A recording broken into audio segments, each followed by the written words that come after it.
안녕하세요. 책 읽어주는 재미입니다. 오늘 소개해드릴 책은 김상훈 선생님의 마음을 비우면 얻어지는 것들이라는 책입니다.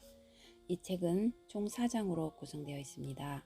1장 진공 묘유 텅 비우면 오묘한 일이 일어난다. 2장 육신에 대한 집착 텅 비우기. 3장 생각 텅 비우기. 4장 물질에 대한 탐욕 텅 비우기입니다.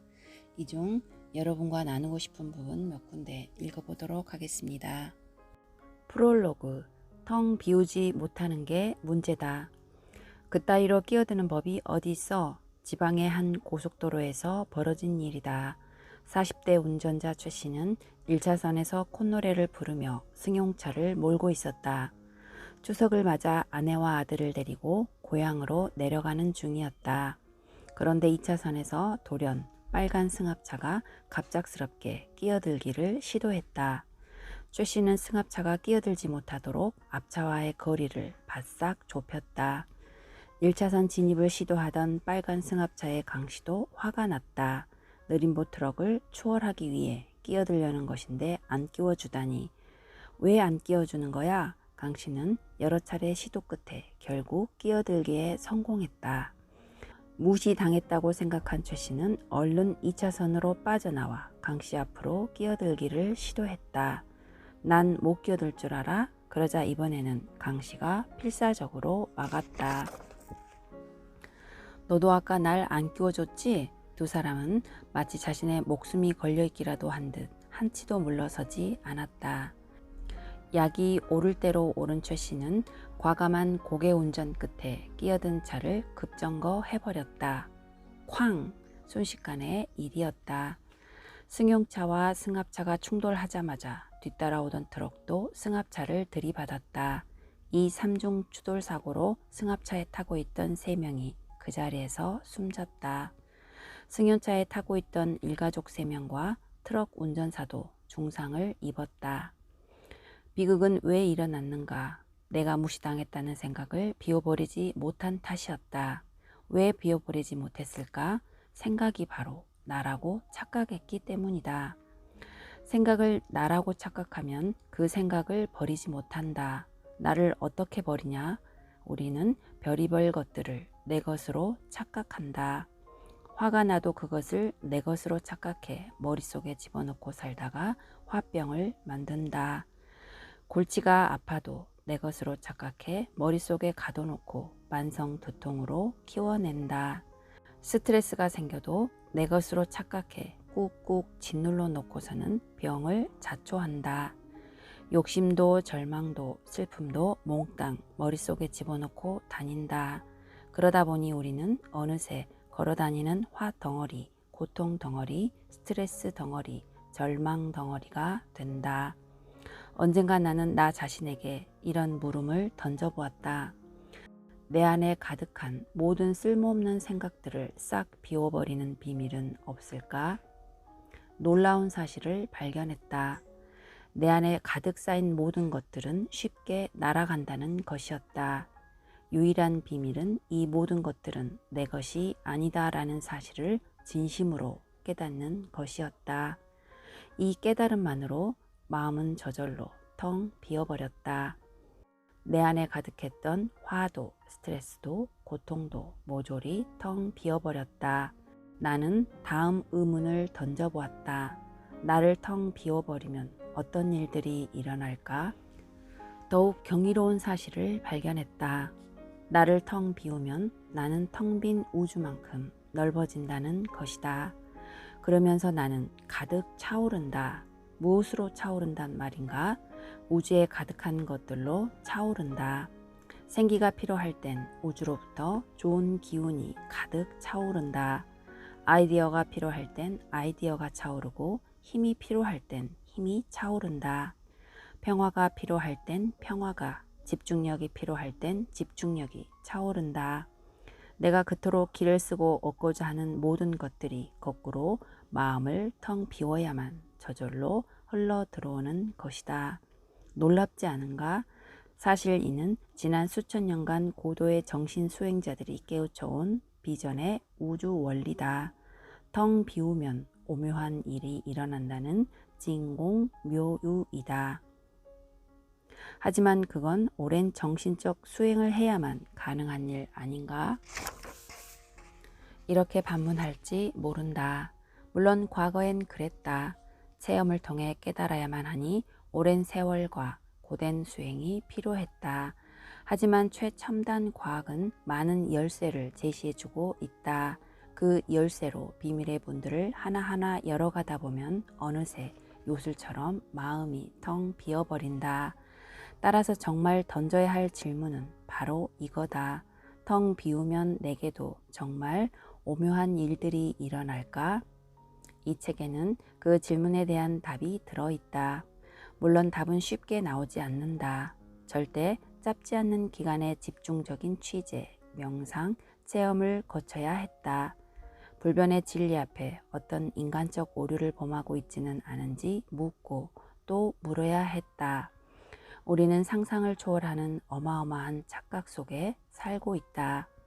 나 자신에 대한 착각, 인생에 대한 착각, 현실 세계에 대한 착각이다.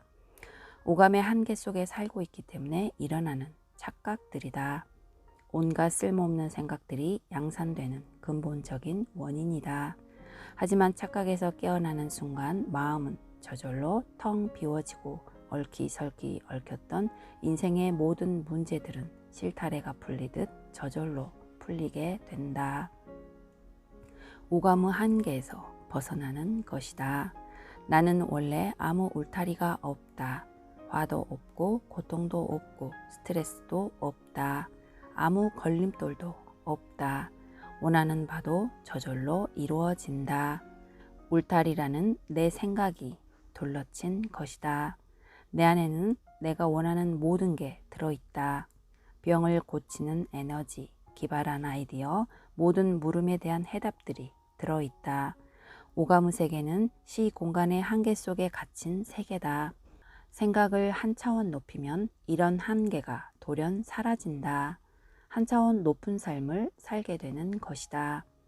나는 독자들이 자신의 마음을 텅 비우고 이 책을 읽기 바란다. 그래야 아인슈타인의 말대로 집요한 착각에서 벗어나 저절로 텅 비워지는 걸 실감하게 될 것이며 그때부터 오묘한 일들이 꼬리를 물고 일어날 것이기 때문이다. 인생은 착각이라는 요술 속에 펼쳐지는 정교한 연극이다. 이 연극이 어떤 목적으로 어떻게 펼쳐지는지를 깨닫는 순간 우리는 자신을 텅 비우고 진정한 자유인이 된다. 생각은 떼어낼 수 없는가? 만일 생각이 나라면 나로부터 떼어낼 수도 없어야 한다. 정말 떼어낼 수 없을까? 눈을 감고 잠시 당신이 가장 싫어하는 사람의 얼굴이나 끔찍했던 장면을 떠올려 보라. 천천히 혹은 삽시간에 당신의 마음은 싫다는 생각으로 뒤덮일 것이다. 그 생각들은 깡그리 긁어모아 어마어마하게 큰 동그라미 속에 집어넣고 창공에 띄어라. 그런 다음 동그라미가 풍선이라고 상상하며 풍선에 생각이란 딱지를 붙여라. 그 풍선이 바람을 타고 점점 멀어져 간다. 멀어져 가면서 축구공만 하게, 야구공만 하게, 구슬만 하게 갈수록 작아진다고 상상하라. 나중에는 티끌만하게 작아졌다가 완전히 시야에서 사라진다. 텅 빈 공간을 잠시 주시해보라. 쥐죽은 듯 고요한 평화의 공간이다. 티끌 한 점 없이 텅 비어있다. 방금까지 마음을 뒤덮고 있던 싫다는 생각, 끔찍하다는 생각들은 온데간데 없다. 이처럼 생각은 나로부터 쉽게 떨어져 나간다. 즉 생각은 나가 아니다. 하지만 나는 온종일 온갖 생각들로 뒤덮여 있기 때문에 생각은 나라고 착각하고 있을 뿐이다. 원래의 나는 텅 비어 있다. 즉 나는 생각들로 조립된 존재가 아니다. 나라고 여겼던 생각들은 내가 그 텅 빈 공간에 집어넣은 것에 불과했다. 텅 빈 머릿속에 증오가 가득한 생각을 집어넣으면 증오하는 나가 된다. 텅 빈 머릿속에 슬픔이 가득한 생각을 집어넣으면 슬픈 나가 된다. 텅 빈 머릿속에 사랑이 가득한 생각을 집어넣으면 사랑스러운 나가 된다.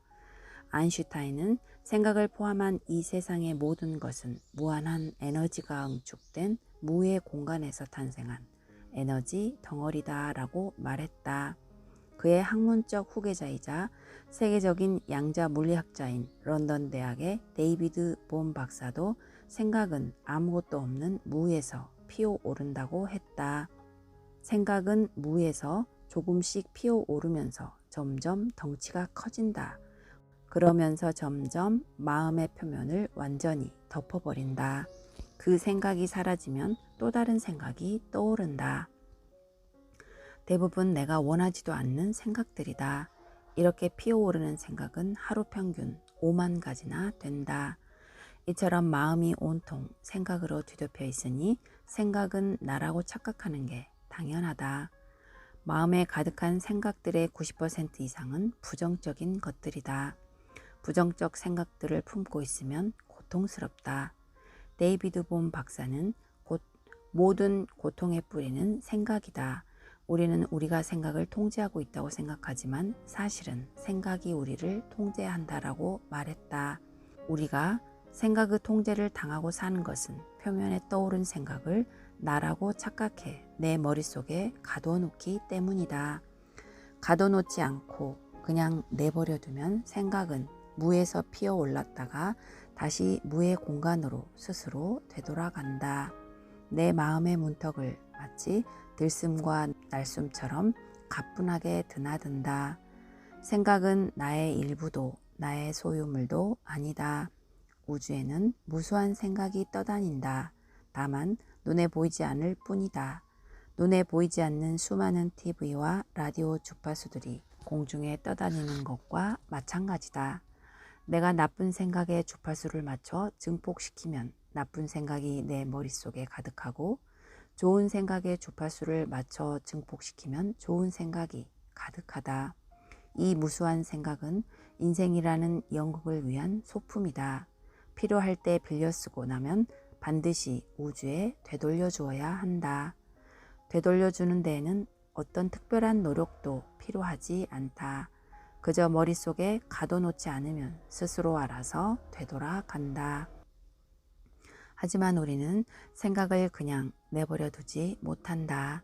생각은 내 머릿속에서 나온 나의 일부라고 착각해 한사코 머릿속에 가둬놓으려 한다. 가둬놓고 짓눌러대며 스스로 괴로워한다. 생각은 사실인가? 생각은 나로부터 떼어낼 수 있을 뿐더러 사실이 아닌 경우도 많다. 이는 조금만 주의를 기울여 관찰해봐도 금세 드러난다. 먼저 맛있는 음식을 상상해보자. 입에 침이 잔뜩 고인다. 침은 참으로 신비롭고 고마운 존재다. 음식을 씹을 때 침이 많이 분비되어야 맛도 좋아지고 소화도 잘 되기 때문이다. 투명하고 깨끗한 포도주 잔에 침을 조금씩 모아보자. 마침내 침이 한 컵 가득 찼다. 이 침을 꿀꺽꿀꺽 마셔볼 수 있는가? 의학 생각만 해도 구역질이 나. 왜 구역질이 날까? 그건 분명 당신의 입에서 나온 침 아닌가? 입속의 침이나 깨끗한 포도주 잔의 침이나 똑같은 것이다. 이건 분명한 사실이다. 그런데도 포도주 잔의 침이 끔찍하게 생각되는 건 입 밖으로 뱉어낸 침은 더럽다고 생각하기 때문이다. 하지만 깊은 생각을 못하는 동물들은 어떤가? 침을 손등에 발라 개에게 주면 꼬리를 치며 맛있게 핥아 먹는다. 침 속에 든 소화 효소에 끌리는 것이다. 이처럼 생각은 사실과는 분명히 다른 경우가 대부분이다. 우리 머릿속을 가득 채우는 나쁜 생각들은 더더구나 사실이 아니다. 황당한 일을 겪은 한 여자의 이야기를 들어보자. 그날 나는 기차 대기실에서 탑승을 기다리고 있었다. 하지만 탑승 시간은 30분 넘게 남았다. 뭘 하며 시간을 보내지? 나는 책 한 권과 과자 한 봉지를 샀다. 그리고 눈에 띄는 빈 테이블에가 앉았다. 테이블 바로 옆자리에 한 남자가 앉아 있었다. 나는 책에서 눈을 떼지 않은 채 한 손을 뻗어 과자를 집어들었다. 그러면서 슬쩍 쳐다보니 옆에 앉은 남자가 내 과자 하나를 집어드는 것 아닌가? 아니 세상에 저런 뻔뻔한 남자가 다 있지 허락도 없이 남의 과자를 집어먹다니. 나는 계속 책을 읽은 척하면서 과자 하나를 더 집어보았다. 그러자 그 남자가 이번에도 또 과자를 집어들었다. 기가 막힐 노릇이었다. 얼굴에 완전히 철판을 깔았군. 남의 과자를 자기 것처럼 집어먹네. 도대체 어떻게 되먹은 남자가 저 모양일까? 그는 전혀 아무렇지도 않게 계속 과자를 집어먹었다. 드디어 과자는 하나밖에 남지 않았다. 이건 내가 먹어야지. 하지만 내가 팔을 뻗으려는 찰나 그 남자가 먼저 과자를 집어들었다. 그러더니 과자를 반으로 뚝 잘라 한쪽을 내게 내미는 것 아닌가? 나는 하도 기가 막혀 입이 딱 벌어졌다. 세상에 어쩜 이런 남자가 다 있지? 그 순간 그 남자는 마침내 탑승 시간이 됐는지 시계를 보며 벌떡 일어섰다. 그리고 내게 씩 미소를 지으며 가볍게 목례를 하는 것이었다. 남의 과자를 훔쳐먹고 능글맞게 인사까지 하다니. 만일 당신이 그 여자라면 어떨까? 정말 뻔뻔스럽기 짝이 없는 남자로군. 아마 이렇게 생각할 것이다. 그리고 분노에 치를 떨 것이다. 하지만 기다려보라. 그리고 그 여자의 이야기를 계속 들어보자. 나는 저렇게 뻔뻔한 남자는 그냥 내버려 둬서는 안 된다는 생각이 번쩍 들었다. 하지만 벌떡 일어나 그를 뒤쫓아 가려는 순간 기차 출발을 알리는 안내방송이 나왔다. 재수없는 남자 때문에 기분 잡쳤군. 나는 책을 집어넣기 위해 가방을 열어보고는 깜짝 놀랐다. 내 과자가 왜 여기 들어있지? 뜯지도 않은 과자 봉지가 고스란히 들어있었다. 나는 얼굴이 화끈 달아올랐다. 남의 과자를 훔쳐먹은 사람은 그 남자가 아니라 바로 나였다. 당신이 틀림없는 사실이라고 믿었던 생각은 어디로 날아갔는가? 남의 과자를 집어먹은 건 바로 당신이었다는 사실을 깨닫는 순간 당신의 생각은 180도로 달라졌다. 그 남자가 뻔뻔스럽기 짝이 없는 철면피라는 생각은 싹 사라졌다. 그 남자나 상황 자체는 달라진 게 아무것도 없다. 단지 당신의 생각만 바뀌었다. 이처럼 생각은 반드시 사실과 일치하지 않는다. 상황 해석에 따라 수시로 들쑥날쑥하고 오류투성이다. 만일 생각은 나라면 나도 오류투성이 인간이 되어야 한다. 어디 그뿐인가? 우리 머릿속을 드나드는 생각들을 유심히 관찰해보라. 온갖 걱정하는 생각들이 대부분이다. 그런 생각들이 정말 쓸모있는 것들인가? 한 심리학자가 사람들의 걱정거리들을 조사해보니 이런 결과가 나왔다. 걱정거리의 40%는 일어나지 않는 일들에 대한 것이다.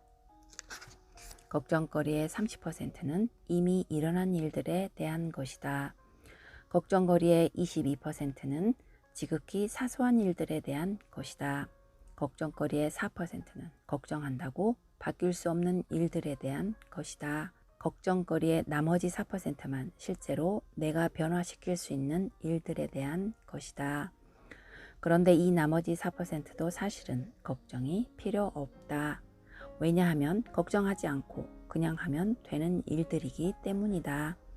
결국 우리가 하는 생각 대부분은 아무 쓸모없는 괜한 것들이다. 만일 생각이 나라면 나도 아무 쓸모없는 괜한 존재라는 이야기 아닌가? 이처럼 생각은 나로부터 떼어낼 수도 있고 사실이 아닌 경우도 많다. 더구나 괜한 걱정에 불과한 경우가 대부분이다. 생각은 나인 것처럼 행세하지만 요모조모 꼼꼼히 뜯어보면 사실은 나가 아닌 게 자명해진다. 아인슈타인은 생각도 지능을 가진 엄연한 독자적 존재다 라고 말했다. 명상을 오래 한 사람들은 생각이 지능은 물론 감정도 있다고 말한다. 그래서 강제로 짓누르면 오기를 부려 몸에 더욱 해가 된다고 한다. 이렇게 나가 아닌 독자적 존재를 내 머릿속에 가둬놓고 사정없이 짓눌러대니 생각이 잠자코 있을 리 없다. 처지를 바꿔 만일 당신이 짓눌린 생각이라고 상상해보자. 예컨대 누군가가 당신을 작은 상자에 가둬놓고 고개를 쳐들 때마다 마구 짓눌러댄다면 어떨까? 아야, 왜 날 짓눌러대는 거야? 당신은 숨이 콱콱 막히는 것 같아 바라게 될 것이다. 생각도 마찬가지다. 눈에 보이지 않는다고 비좁은 머릿속에 가둬놓고 인정사정 없이 마구 짓눌러대면 안 된다. 내 소유물로 취급해서도 안 된다. 짓눌린 생각은 머릿속에 틀어박혀 두고두고 고통을 일으킨다. 몸에 독을 퍼뜨리기도 하고 병을 일으키기도 한다. 화병, 우울증, 암과 같은 온갖 병들이 왜 끊임없이 발생하는가? 모두 짓눌린 생각이 그 뿌리다. 남의 독을 왜 내 머릿속에 가둬놓는가? 오래전 한 선배가 내게 전화로 뭔가 부탁을 한 적이 있다. 취재 일정상 도저히 들어줄 수 없는 부탁이었다. 그러자 그의 입에서 대뜸 욕설이 바가지로 쏟아져 나왔다. 쥐뿔도 모르는 녀석이 선배를 뭐로 보는 거야? 건방진 자식. 나는 부탁을 들어줄 수 없는 이유를 설명하려고 했다. 하지만 그럴수록 그는 더욱 길길이 날뛰었다. 그러자 나도 슬그머니 우라같이 밀기 시작했다. 결국 전화로 한바탕 설전이 벌어지고 말았다. 화에 휩싸이니 뒷목이 뻣뻣해지면서 속까지 쓰렸다. 그 후 한동안 선배를 볼 때마다 욕지기가 튀어나오는 것을 참아야 했다. 누군가에게 내가 당한 일을 하소연하고 그 선배의 험담을 늘어놓고 싶었다. 잠자리에 누웠다가 선배가 말한 쥐뿔도 모르는 건방진 자식이라는 말이 내리를 스쳐 잠을 못 이루기도 했다. 내가 부당한 공격을 당했어. 도저히 참을 수 없어. 내가 화에 휩싸였던 건 누구 때문이었을까? 오랫동안 나는 그게 전적으로 선배 탓이라고 믿었다. 대학에서 강의하면서 나는 한 학생에게 이런 질문을 했다. 혜정양이 취업 박람회장을 돌아다니고 있는데 어떤 여자가 혜정양을 보면서 대뜸 딱 보니 성적도 별 볼 일 없을 것 같고 생긴 꼴도 영 아니군. 그 주제에 어디 취업을 하겠어? 라고 말한다면 어떻게 하겠어요? 그 학생은 그런 예를 드는 것만으로 기분이 나빠졌는지 불쾌한 듯한 어투로 대답했다. 별꼴이네요. 당신이 뭔데 나한테 그런 말을 해요? 이렇게 쏘아붙이겠죠. 나는 왜 그렇게 감정적으로 반응하는지 물었다. 그러자 그 학생은 자기를 알지도 못하면서 무시하는 말로 공격했기 때문이라고 대답했다. 나는 다시 물었다. 그럼 남들이 공격하면 언제나 그렇게 반응하나요? 당연히 그래야죠. 참고 있으면 바보라고 생각해요. 나는 고개를 끄덕이고 나서 다른 상황을 가정해 보자고 했다. 혜정양이 한 정신병원에 견학을 가게 되었어요. 병원 문은 단단한 쇠문이고 창들은 모두 쇠창살로 막혀 있어요. 분위기가 살벌하지요. 복도에 들어섰는데 한 여자 환자가 혜정양을 보면서 딱 보니 성적도 별 볼 일 없을 것 같고 생긴 꼴도 영 아니군. 그 주제에 뭔들 할 수나 있겠어? 라고 소리를 지르는 거예요. 그 여자가 혜정양을 무시했으니 이번에도 그 여자를 공격할 건가요? 아니요. 미친 여자가 미친 소리를 하는 거잖아요. 오히려 어쩌다 저렇게 됐나 불쌍한 생각이 들 것 같아요. 아까와 같은 공격을 받았는데 왜 이번에는 화가 나지 않을까? 그건 공격자를 바라보는 시각이 달라졌기 때문이다. 저 사람에게 문제가 있다고 생각하면 문제는 그 사람에게 머문다. 화가 내게까지 번지지 않는다. 하지만 저 사람이 아무 이유 없이 나를 공격하고 있다고 생각하면 자동으로 난 공격받았다고 받아들이게 된다. 그래서 난 피해자라고 믿게 되고 무척 화가 난다. 상대가 똑같은 말을 던졌는데도 내가 상대를 어떻게 해석하느냐에 따라 나는 화가 나기도 하고 안 나기도 한다. 사실 참 간단한 문제다. 예컨대 당신이 길을 걷고 있는데 어떤 낯선 여자가 다가와 불쑥 이렇게 외쳐댄다면 어떨까? 당신은 의자야. 당신은 화가 나지 않을 것이다. 무슨 문제가 있는 여자라고 받아들이기 때문이다. 하지만 만일 어떤 다른 여성이 눈을 부릅뜨고 이렇게 쏘아붙인다면 어떨까? 당신은 바보 얼간이야. 즉각 화가 치밀 것이다. 난 난데없이 공격의 피해자라고 생각하기 때문이다. 이 생각을 머릿속에 꾹 짓눌러 가둬두면 화는 더욱 부글부글 끓어오른다. 직장에서 혹은 가정에서 세상살이에 지친 많은 사람들이 때로는 악에 받쳐 많은 화를 내뿜는다. 곁에 있던 사람들이 영문도 모른 채 덩달아 화를 낸다. 화는 독이다. 머릿속에 독을 가둬놓고 있으면 고통스럽다. 그래서 기회만 있으면 남에게 독을 뿌리려 든다. 한 여성은 남편이 습관적으로 자신을 공격하고 비웃는 말을 하는 바람에 남편의 목소리만 들어도 가슴이 두근거린다고 한다. 남편은 나를 보기만 하면 뭐가 그리 불만인지 늘 공격을 해대요. 누구에게 문제가 있는가? 남편에게 문제가 있다. 하지만 그녀는 버릇처럼 이렇게 생각한다. 왜 자꾸만 아무지 없는 나를 공격하는 거지? 자신을 피해자로 받아들이니 실제로 피해를 받게 된다. 하지만 생각을 돌려 이렇게 받아들인다면 얼마나 독에 쩔어 있으면 매일 저렇게 독을 뿜어댈까? 독통에 빠져 절규하는 남편이 오히려 피해자로 여겨져 측은해 보인다.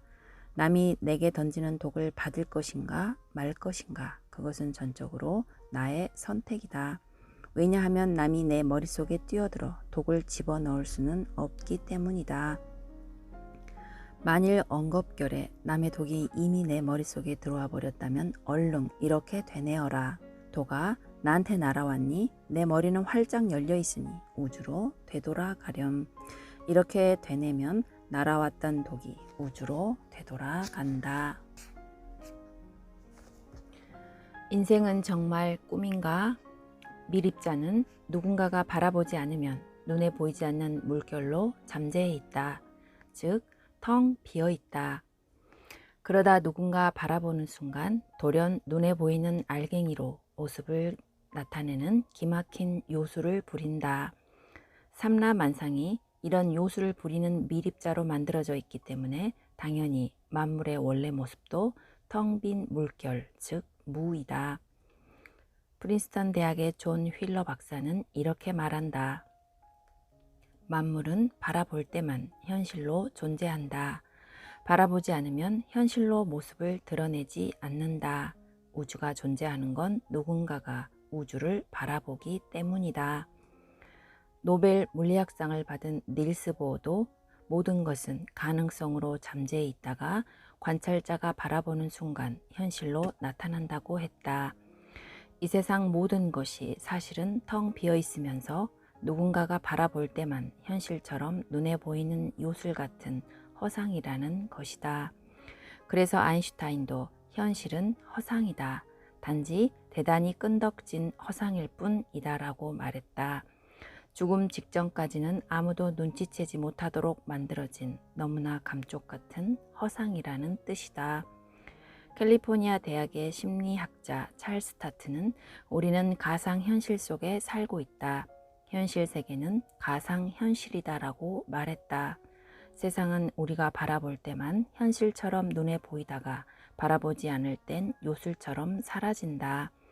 가만히 생각해보자. 이는 우리가 잠잘 때 꾸는 꿈과 너무나 흡사하지 않은가?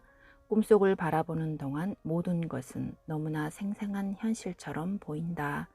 꿈속에서 우리는 등장인물들과 뒤섞여 울고 웃고 증오하고 사랑한다. 때로는 너무나 고통스러워 끙끙 앓는 소리를 내기도 한다. 꿈꾸는 동안 우리는 꿈속의 모든 것이 현실이라고 철석같이 믿는다. 하지만 꿈에서 깨어나 꿈속의 장면들을 더는 보지 못하는 순간 아, 꿈이었구나 하면서 한숨을 내쉰다. 잠을 자며 꾸는 꿈과 인생이라는 꿈, 이 두 가지 꿈은 서로 길이만 다를 뿐 너무도 흡사하다. 지금까지 살아온 인생을 되돌아보라. 마치 꿈처럼 더는 존재하지 않는다. 도저히 못 견딜 것 같았던 고통도 꿈처럼 아득하게 회상될 뿐이다. 이는 현실이라고 믿었던 것들이 실제로 허상이기 때문이다. 당신이 지금 겪는 엄청난 고통도 나중에는 역시 꿈처럼 회상될 것이다. 참 견디기 어려운 꿈을 꾸었지 하고 되돌아볼 것이다. 당신을 끔찍하게 아껴주었던 할머니도 할아버지도 부모도 어느 순간 꿈처럼 사라진다. 우리 자신도 어느 순간 모든 것을 훌훌 털고 꿈처럼 떠나야 한다. 이렇게 먹고 사는 게 팍팍한데 이 모든 게 꿈이라고? 인생살이에 지친 당신은 이렇게 항변할지 모른다. 하지만 수억 년, 수조 년이라는 긴 시간의 흐름 속에서 바라보자. 이 세상의 모습을 드러낸 모든 것의 수명은 한시적이다. 눈 깜짝하는 순간 존재하다가 꿈처럼 사라진다. 독일의 철학자 쇼펜하우어는 명상록에서 이런 말을 했다. 인생이란 젊은이의 눈에는 끝없이 긴 미래로 보이며 늙은이의 눈에는 지극히 짧은 과거로 보인다. 그러므로 인생이 극히 짧다는 사실을 알려면 장수한 늙은이가 되어보아야 한다. 인생의 모든 사물은 나이를 먹을수록 점점 꿈과 같이 더덥게 느껴지고 허무와 무상이 뚜렷이 눈에 보이고 마음에 스며들게 된다. 팔순 구순된 어른들에게 물어봐도 대답은 똑같다. 인생은 한바탕 꿈이란다. 그러면 인간이 우주선을 타고 며칠 혹은 몇 달을 걸려 달나라에 가고 몇 년 걸려 화성에 탐사선을 도착시키는 것도 몽땅 가짜란 말인가? 물론 물질 세계에선 그런 일들이 생생한 현실이다. 하지만 그건 어디까지나 거리와 시간의 한계가 존재하는 오감 속의 세계다. 눈을 감아보라. 시간의 한계가 싹 사라진다. 10년 전의 일도 20년 전의 일도 바로 코앞에 있다. 공간의 한계도 싹 사라진다. 눈을 감은 채 10m 상공에서 나를 내려다보라. 이번엔 100m 상공에서 내려다보라. 나는 개미만하게 보인다. 개미만하게 내려다 보이는 티끌만한 존재가 진짜 나인가? 개미를 내려다보는 우주만한 존재가 진짜 나인가? 이번엔 달나라로 가보자. 커다란 달 표면이 순식간에 눈앞에 나타난다. 눈 뜨고는 끔찍하게 먼 곳이다. 우주선으로도 며칠 걸린다. 눈 뜨고 바라보는 비좁은 세계가 진짜인가? 마음속에 무한한 세계가 진짜인가? 눈을 뜨면 다시 오감에 한계 짓는 비좁은 나로 돌아온다. 우리는 3차원의 공간, 시간을 포함하면 4차원의 시공간 속에 갇혀 있다. 그게 오감이 인지하는 유일한 현실이다. 오감으로 한 차원 높은 무한의 세계는 인지하지 못한다. 우리는 비좁은 꿈에 갇혀 있는 것이다. 지나간 인생을 다시 한번 되돌아보라. 정말 꿈같이 흘러가 버렸네. 아무 흔적도 없이. 멀리 되돌아볼 필요도 없다. 당장 1시간 전에 일어난 일도 꿈같이 사라졌다. 그래서 아인슈타인은 시간과 공간은 우리가 생각하는 방식일 뿐이다. 우리가 사는 실제 환경은 아니다. 현실은 시각적 착각이다고 했다. 우리가 기도할 때 눈을 감는 것도 가짜 세계를 떠나 진짜 세계에 들어가기 위한 것이 아닌가? 인생은 꿈이다라는 사실을 진심으로 깨닫는 순간 우리는 현실에 대한 지나친 욕망에서 저절로 벗어난다. 욕망의 대상이 텅 비어버리기 때문이다. 육신에 대한 집착과 고통에서도 해방된다. 육신도 꿈처럼 사라진다는 것을 알기 때문이다. 따라서 물질과 권력, 명예를 자랑하는 것은 꿈속에 허상을 자랑하는 꼴이다. 허상을 사실인 양 착각하고 허세를 부리는 것이다. 그래서 불교에서도 꿈에서 깨어난 것이 진정한 깨달음이라고 가르친다. 인생이 한바탕 꿈인데 그것이 진짜 현실인 줄 알고 집착하여 모든 고통을 스스로 만들어내기 때문이다. 사실 현실이 허상이냐 아니냐 하는 문제는 수천 년 전으로 거슬러 올라간다. 고대 그리스 철학자 플라톤은 오감으로 사물을 인식하는 인간은 우주를 왜곡되고 부정확한 허상으로 인식한다고 지적했다. 이에 대해 아리스토텔레스는 인간의 감각을 통해 인지하는 것 이상의 세계는 존재하지 않는다고 반박했다. 21세기 양자 물리학은 플라톤의 시각이 사실과 가까웠음을 입증한다. 지금까지 시청해 주셔서 감사합니다.